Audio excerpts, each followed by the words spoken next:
Lot எல்லாருக்கும் சோத்திரம். அந்த Jesus I to call YouTube வழியாக பார்க்குற என் சகோதர சகோதரிகளுக்காக கர்த்தரை சோத்திரிக்கிறேன். பிரியமானவர்களே, நிறைய பேர் பார்க்குறீங்க.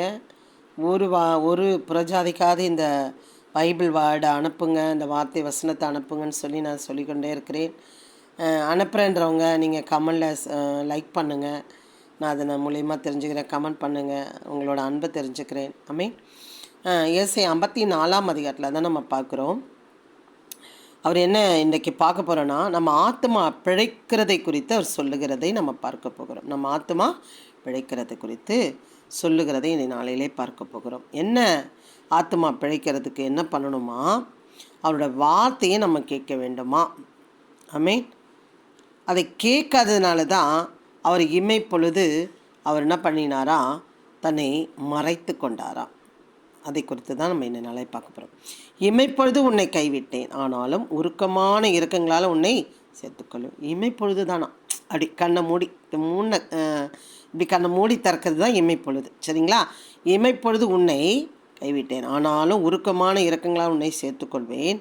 அற்பகாலம் மூண்ட கோபத்தினால் என் முகத்தை இமைப்பொழுது உனக்கு மறைத்தேன்.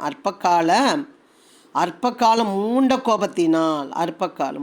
கோபத்தினால் என் முகத்தை இமைப்பொழுது உனக்கு மறைத்தேன், ஆனாலும் நித்திய கிருபையுடன் உனக்கு இறங்குவேன் என்று கர்த்தராகிய உன் மீட்பர் சொல்லுகிறார். இது எனக்கு நோவின் காலத்தில் உண்டான வெள்ளம் போல் இருக்கும். நோவின் காலத்தில் உண்டான வெள்ளம் இனி பூமியின் மேல் புரண்டு வருவதில்லை என்று நான் ஆணையிட்டது போல உன்மேல் நான் கோபம் கொள்ளுவதில்லை என்றும் உன்னை நான் கடிந்து கொள்ளுவதில்லை என்றும் ஆணையிட்டேன். நீங்கள் கேட்கலாம், ஏங்க வெள்ளமே வரவே வராதுன்னு சொல்லியிருக்கிறாரு. எனக்கு இந்த எப்படி சொல்கிறது, நான் கோபம் கொள்ளுவதில்லைன்னு சொல்கிறாரு, கடிந்து கொள்ளுவதில்லைன்னு சொல்லுகிறாரு. எங்கே நடக்காமல் இருக்குது? எங்கே பார்த்தாலும் வெள்ளம், வீடு அடிச்சிட்டு போயிடுது, கார் அடிச்சிட்டு போயிடுது, அந்த ஊரே இல்லை, அந்த தேசமே இல்லை, அந்த ஏரியாவே இல்லை அப்படின்னு நீங்கள் கேட்கலாம். நியாயமான வார்த்தை. பிரியமானவர்களே, நல்லா யோசனை பண்ணுங்கள். இமைப்பொழுது கைவிட்டது நோவா காலத்தில் என்ன நடந்ததுன்னா, உலகமே அழிஞ்சுதான் இமைப்பொழுது. நல்லா கவனிக்கணும் பிரியமானவர்களே. கண்களை மூடி திறக்கிறது தான் இமைப்பொழுது, ஒரு நாள் இல்லை. அந்த இமைப்பொழுதில் அந்த கோபம் கொண்டாராம். உன்னை கைவிட்டேன். ஏன் கைவிடுறாரு? கோபம். ஆனாலும் உருக்கமான இருக்கலாம் உன்னை சேர்த்துக்கொள்ளுவேன். ஏன் அப்படின்னா, அற்பகாலம் மூண்ட கோபத்தினால் என் முகத்தை இமைப்பொழுது உனக்கு மறைத்தேன். ஏன் அங்கே என்ன பிரச்சனை அப்படின்னா, அங்கே ஆணோடு ஆணும் பெண்ணோடு பெண்ணும் இசைந்து பெண்கள் மிருகங்களோடும் அநேக மிருகங்களோடு அவங்க உறவு வைத்து அந்த தேசத்தை தீட்டுப்படுத்தினார்களாம். கடவுள் எப்படி இயேசு வருவார்னு சொல்லி கொண்டு இப்போ திரிகிறார்களோ, சுவிசேஷர்கள் ஊழியக்காரங்க மிஷினரிகள் சொல்லி கொண்டிருக்கிறார்களோ, அப்பொழுது மழையே பார்க்காத அந்த ஜனங்கள் மழை வரும் மனம் திரும்புங்கள், இந்த கப்பலை நான் தயார் பண்ணுறேன், நோவா சொல்லுகிற தயார் பண்ணுறேன், நீங்கள்லாம் பாருங்கள், நம்ம தப்பித்து கொள்ளலாம், மன திரும்புங்கள். அவங்க சொல்கிறாங்க, நான் மழையே பார்த்ததில்ல, மழைனா என்ன எனக்கு தெரில, நான் எதுக்கு வரணும் அப்படின்னு சொல்லி அவர்கள் ஆணோட ஆணும் பெண்ணோட பொண்ணும் இருந்து மிருகங்களோடு இணைந்து அவங்க வாழ்ந்தார்களாம். அந்த பாவம் வானம் மட்டும் எட்டிச்சான், வானம் மட்டும். அப்போ தான் அவர் இமைப்பொழுது கைவிட்டாராம். பாருங்கள் பிரியமானவர்களே, இமைப்பொழுது கைவிட்டதுக்கே இந்த உலகம் அழிஞ்சுதுன்னு சொன்னால், இன்னும் சுத்தமாக கைவிட்டார்னா என்ன ஆகிறது பாருங்கள். இமைப்பொழுது தான் கைவிட்டார், அந்த உலகமே அழிஞ்சிச்சு. நம்ம இன்றைக்கு அந்த ஊர் அழிஞ்சிச்சு, அந்த தேசம் அழிஞ்சிச்சு, அந்த மலை தேசம் அழிஞ்சிச்சு. கார் வச்சு இந்த காரெல்லாம் அடிச்சுன்னு போய் சேத்துல அதாவது மேல் தளத்தில் இருக்காங்க. அது 2 மாடி வரைக்கும் 6 அடிச்சுன்னு போகுது. மேல் தளத்தில் இருக்காங்க தன் ஜீவனை தப்பிக்க. அப்போ எப்படி இருந்ததுன்னா, வானம் மட்டும் இருந்துச்சான் தண்ணி. பிரியமானவர்களே, இமைப்பொழுது கைவிட்டதுக்கே அந்த பிரச்சனைன்னு சொன்னால், இப்போது நடக்கிற அநியாயத்துக்கு அக்கிரமுக்கு பார்த்தா என்ன நடக்கும்னு தெரியவில்லை. சுத்தமாக கைவிட்டார்னா அவ்வளோதான், மொத்தமாக உலகம் அழிஞ்சு போயிடும். பிரியமானதிலே முகத்தை இமைப்பொழுது உனக்கு மறைத்தேன், ஆனாலும் நித்திய கிருபையில் உனக்கு இறங்குவேன் என்று கர்த்தராகிய மீட்பர் சொல்லுகிறார். இது எனக்கு நோவின் காலத்தில் உண்டான வெள்ளம் போல் இருக்கும். நோவின் காலத்தில் உண்டான வெள்ளம் இனி பூமியின் மேல் புரண்டு வருவதில்லை என்று நான் ஆணையிட்டது போல உன்மேல் நான் கோபம் கொள்ளுவதும் இல்லை என்றும் உன்னை நான் கடிந்து கொள்ளுவதில்லை என்றும் ஆணையிட்டேன். மலைகள் விலகினால் பர்வதங்கள் நிலை பெயர்ந்தாலும் என் கிருபை உன்னை விட்டு விலகாமலும் என் சமாதானத்தின் உடன்படிக்கை நிலை பெயராமலும் இருக்கும் என்று உன்மேல் மனதுருகிற கர்த்தர் சொல்லுகிறார். மனதுருகும் பொழுது மனதுருக்கத்தின் வாழ்க்கையை நம்ம வாழ வேண்டும். எல்லா நிலை பெயரலாம், ஆனாலும் மனதுருகிற வாழ்க்கை நம்ம வாழுகிறோமா? ஏன் அவர்கள் கைவிடப்பட்டார்கள்? அவர் சொல்கிறார் பாருங்க, நீங்கள் அற்ப காலத்துக்காக பணத்தையும் திருப்தி செய்யாத பொருளுக்காக உங்கள் பிரயாசத்தையும் செலவழிப்பானேன். நீங்கள் எனக்கு கவனமாய் செவி கொடுத்து நலமானதை சாப்பிடுங்கள், அப்பொழுது உங்கள் ஆத்மா கொழுப்பான பதார்த்தங்களால் மகிழ்ச்சியாகும்.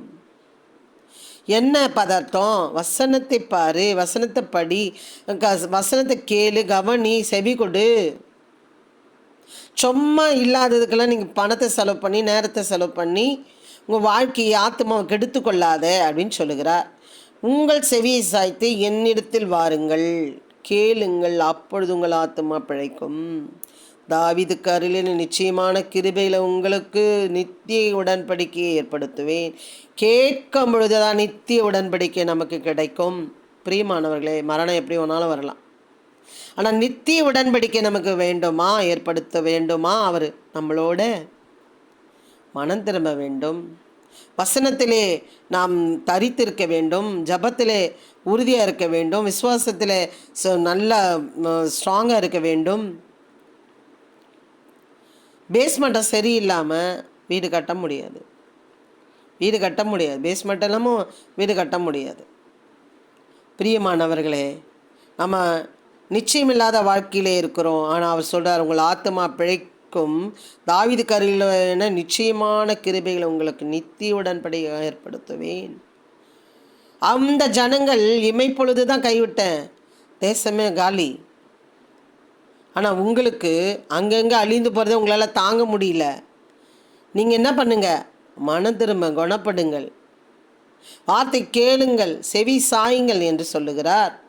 இதோ அவரை ஜனக்கூட்டங்களுக்கு சாட்சியாகவும் ஜனங்களுக்கு தலைவராகவும் அதிபதியாகவும் ஏற்படுத்தினேன். யாரை?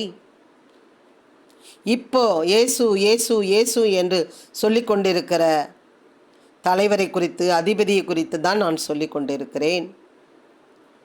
இதோ நீ அறியாதிருந்த ஜாதி வரவழைப்பாய், உன்னை அறியாதிருந்த ஜாதி உன் தேவனாகிய கர்த்தரின் நிமித்தமும் இஸ்ரவேலுடைய பரிசுத்தரின் நிமித்தமும் உன்னிடத்துக்கு ஓடி வரும்.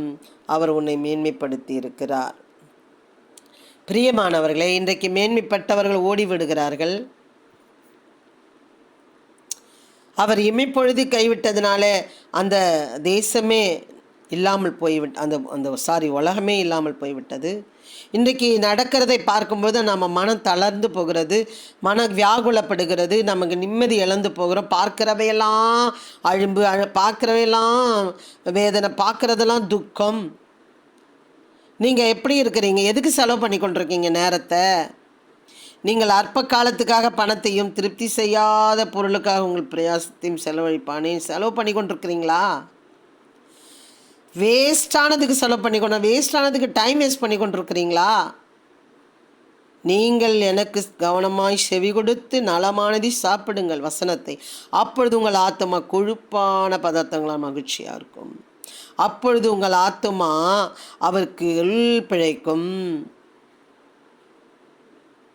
ஆத்மா பிழைப்பதற்காக இந்த வசனத்தை நான் எடுத்திருக்கிறேன். பிரியமானவர்களே, உங்கள் ஆத்மா பிழைக்க வேண்டுமா? அவரை நம்புங்கள். உங்கள் ஆத்மா செழிக்கணுமா பரலோகத்தில்? அவரை செவி கொடுத்து கேளுங்கள்.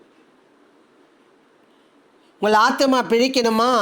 அவர் நிச்சயமான தலைவரை, தாவீதுக்கு அருளிய நிச்சயமான கிருபைகள் உங்களுக்கு நித்திய உடன்படிக்கை ஏற்படுத்தின. இதோ அவரை ஜனக்கூட்டங்களுக்கு சாட்சியாகவும் ஜனங்களுக்கு தலைவராகவும் அதிபதியாகவும் ஏற்படுத்தினேன்.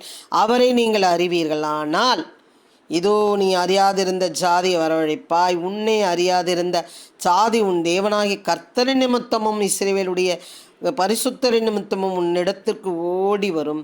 அவர் உன்னை மேன்மைப்படுத்தி இருக்கிறார். பிரியமானவர்களே, எங்களை மேன்மைப்படுத்தின தேவன் உங்களையும் மேன்மைப்படுத்துவார். அவர் இன்னார் என்று அறிந்து கொள்ளுங்கள். சொல்லுகிறது என்னதென்று கேளுங்கள். இமைப்பொழுது கைவிட்டதுக்கு அவ்வளோ பிரச்சனை. நாம் அந்த இமைப்பொழுது அவர் பண்ண மாட்டேன்ட்டார். ஆனால் அங்கங்கே பண்ணுறதே நம்மளால் தாங்கிக்க முடியல. நம்ம எந்த சூழ்நிலை எப்படி போவோம் தெரில. உங்கள் ஆத்மா பிழைக்க வேண்டுமா?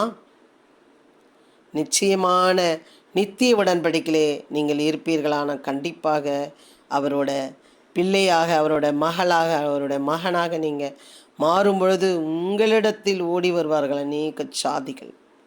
ஆமென். God bless you. கர்த்தர் உங்களை ஆசீர்வதிப்பாராக. அறிந்து கொள்ளுங்கள்.